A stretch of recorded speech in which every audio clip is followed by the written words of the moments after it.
So, our next guest on the stage is Pavel. Please come up. Pavel is part of Carbon Studios. I had the pleasure of meeting some of your colleagues, like way back at like an NVIDIA game jam in Hamburg, in the belly of some ship. It was started our current project. perfect. We made the jam version of it. I remember. Yes. It was about the magic stuff. Yeah, the Wizards. Yeah, So now it's right. called the Wizards. So I was we'll be there talking in the about birthing it. hour, right? Yeah, that's really cool. So Carbon Studios is a game studio based out of Poland.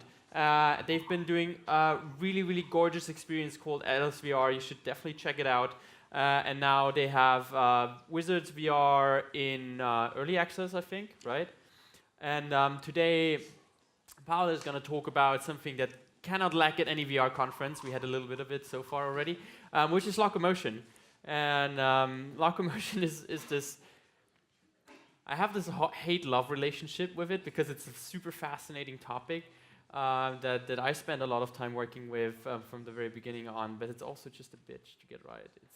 I haven't seen a solution that is overall satisfying. There's not like perfect solution. Yeah, so it's always about the trade-offs, and I think Spoils the takeaway from a presentation. All right. Then I'm not going to spoil anymore. I'm going to hand over to you, take it on, and I'm curious to hear your solutions and see some of the trade-offs that you had to go for. Yeah, All I wish we could offer some. Give it up for Pavel. Yeah. So I'm sorry, but we probably will not present a perfect solution, just one solution to VR locomotion or VR sickness. But let's try. So I work as a business manager and a VR consultant for the Carbon Studio. And I had the pleasure to work on Alice VR, our first title that's on Steam for a year now. It's a sci-fi exploration game that's for Oculus Rift, HTC Vive, and also for flat screens. Let's call them flat screens, so it wasn't a VR exclusive. And currently we are working on The Wizards. And the game is available on Steam Early Access for 3 months now. So we got some feedback from the players. I'll share it with you later. So I'll start with a little bit about artificial locomotion, then just short overview of different strategies that developers use, and then our examples, our experience we've learned with it. Because we had quite a bumpy road, and it's good that you don't make the same mistakes we did. So let's start with artificial locomotion that I would call a hero of our story, because it's something that is crucial when it comes to locomotion in VR. And it brings a lot of problems. So every time there's a movement on the screen in the VR headset and the user is not moving, then there's this mismatch that we call the artificial locomotion. And on one hand, it's very tempting to use it because it allows developers to make more engaging or interesting or less restrictive VR experiences. But on the other hand, as we all know, artificial locomotion can lead to VR sickness. And it's something we would like to avoid as developers or people who sell. Especially in B2B, having clients that get sick, it's not a good idea. So there are different strategies that developers use to avoid VR sickness and to unsolve the problem of locomotion in VR. And the most straightforward strategy is making a room scale game in which the virtual space around the player is limited to the physical space around him. So the player physically moves around VR scene, and there's no artificial locomotion at all. So that's the safest way when it comes to VR sickness. There's probably no risk of VR sickness at all because every movement on the screen has the perfect representation in human body, in human movement. So the information from the eyes and inner ear match at this case. But it's also very restrictive, very limiting. And we believe that VR is something that should go beyond the limits, beyond your physical space and not lock you in it. It just makes no sense. Of course, it's a great game and I don't want to diss it. It's not about it. So second solution is putting player in some sort of a VR in a cockpit, in some sort of vehicle. So the cockpit gives a static reference point that it makes it easier for brain to to like, so we can show some movement outside of this cockpit, and the players usually are fine. But if the player starts to do barrel rolls in a spaceship, then probably he will get sick, just like he would get sick in real life. It's just that simple.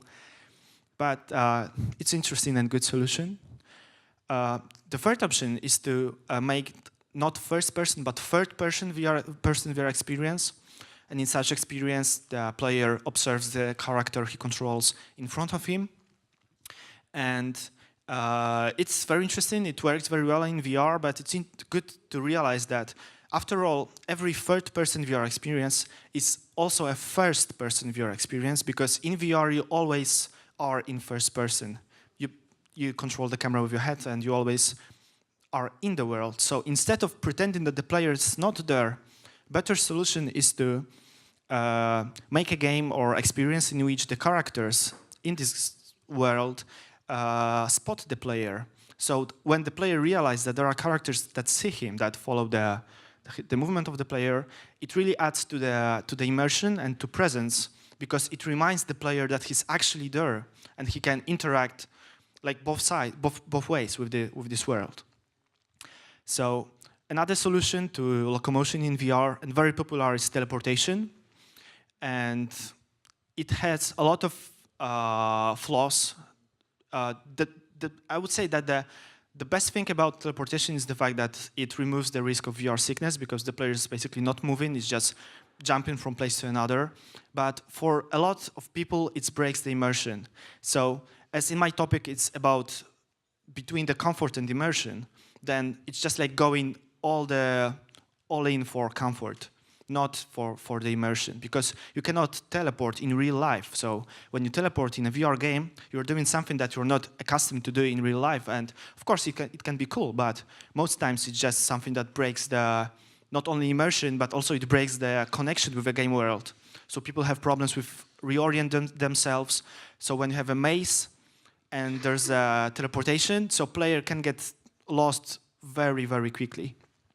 And it's also good to notice that teleportation can be, usually it's node-based or free. So node-based means that there are certain spots, predefined spots that player can teleport to. And free means that player have the full freedom of deciding where he would like to teleport and also what direction he would like to face after the teleportation.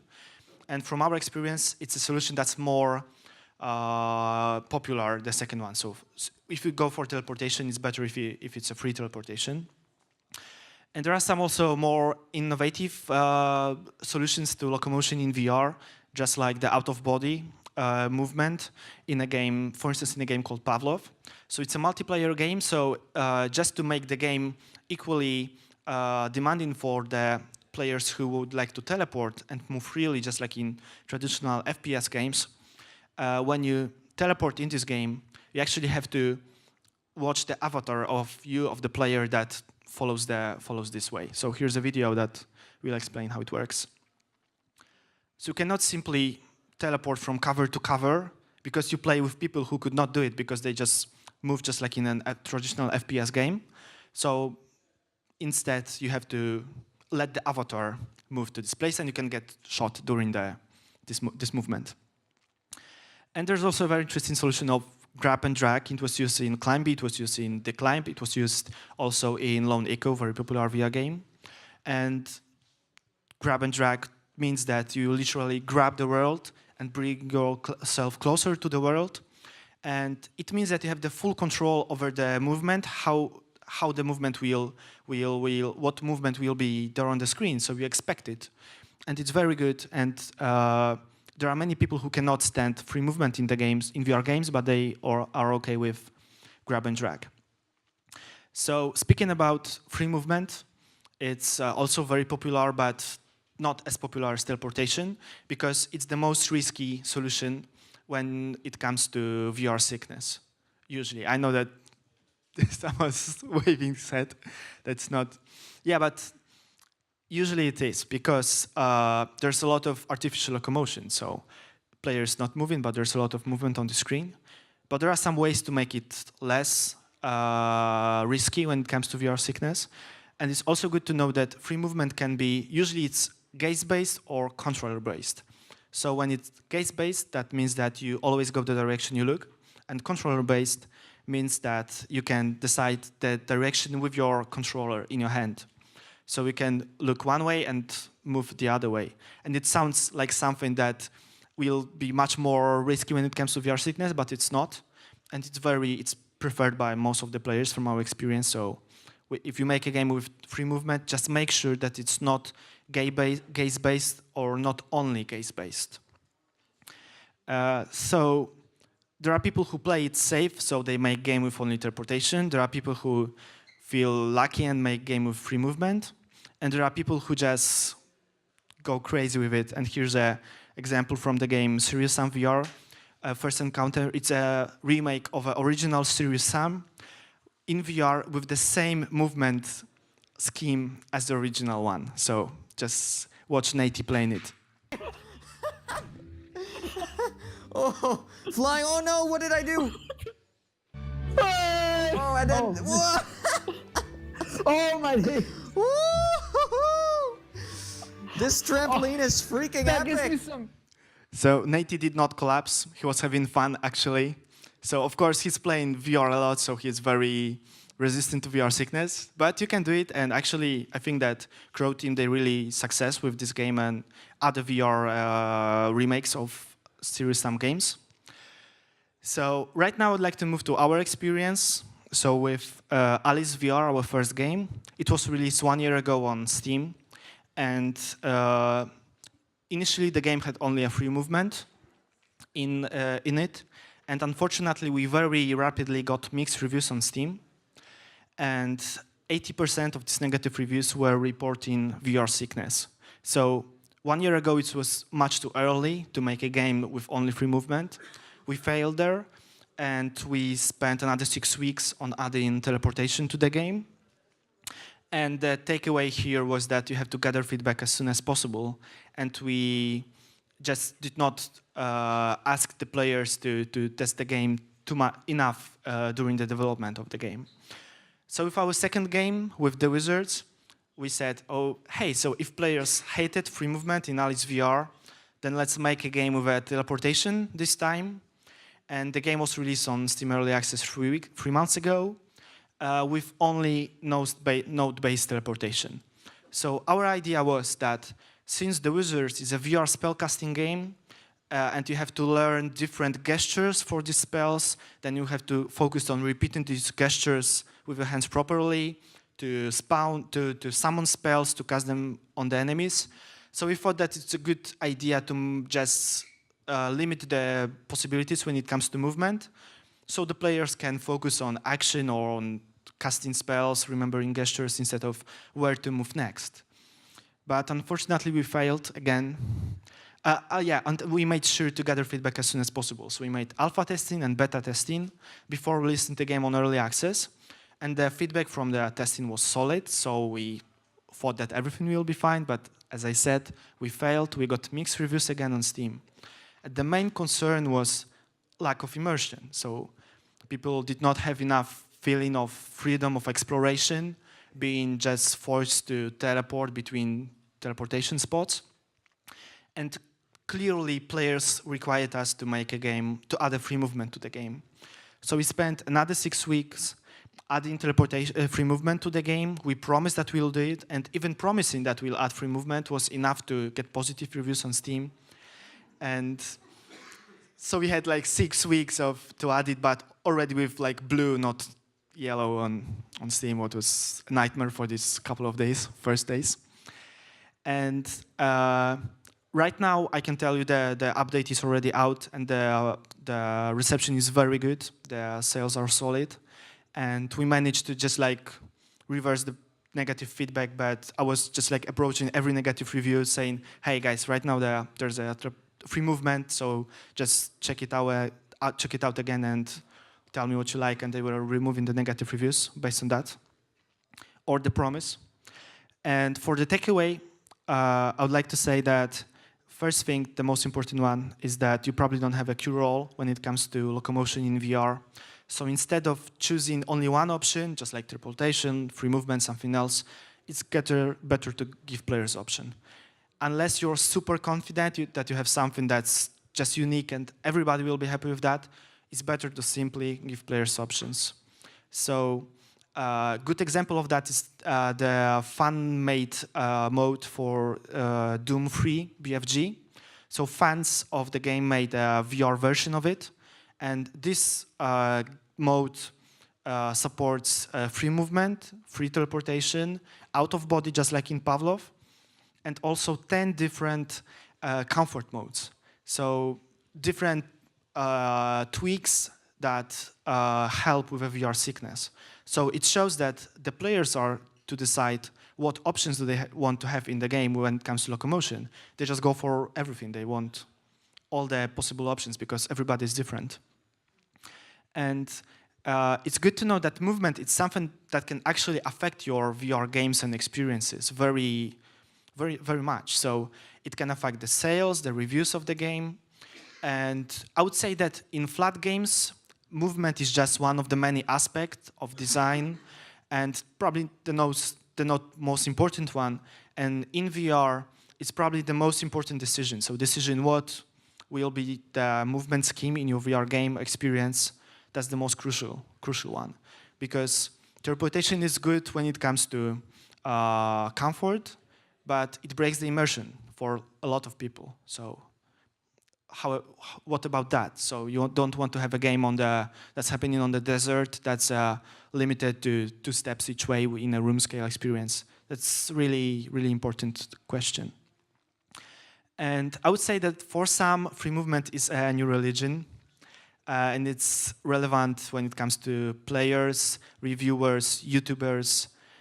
There are a lot of people who got their VR legs.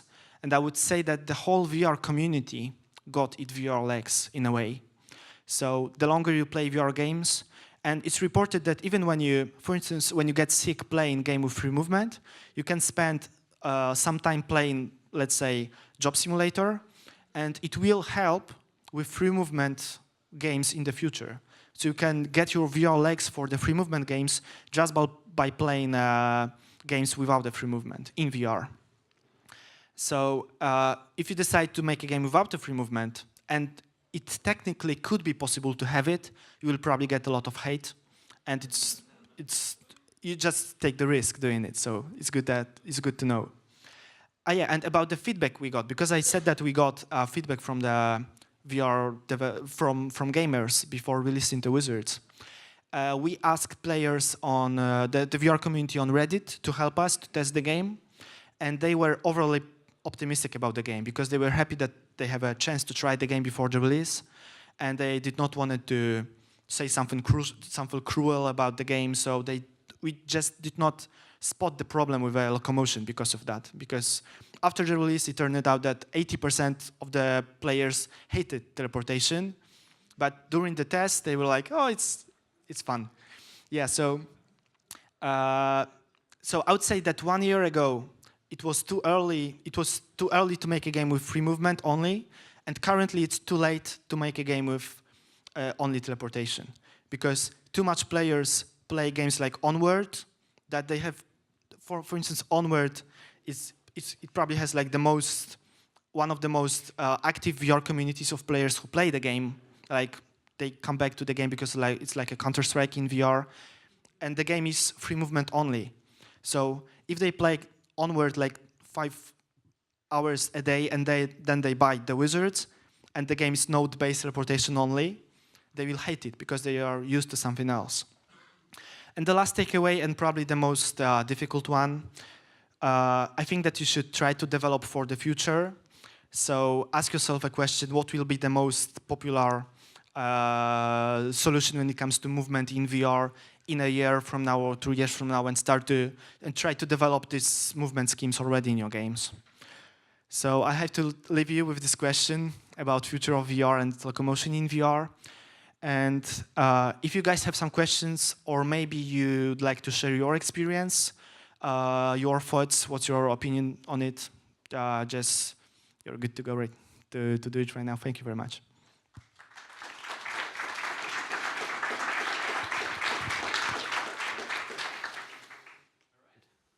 So anything, anybody? Yeah.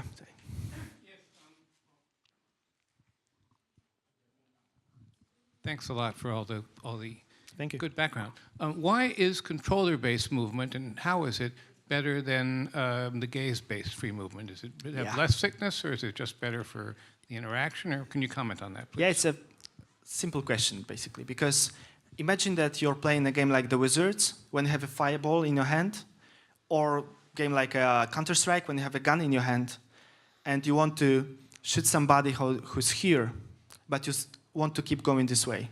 With gaze-based, it's impossible, because if you turn your head here, you start moving this way instead of this. So gaze-based means that when you stand, for instance, in this direction and you move your head, the game thinks that you have turned as the whole body. And with controller-based, you usually keep your controller this way, and you subconsciously keep it this way.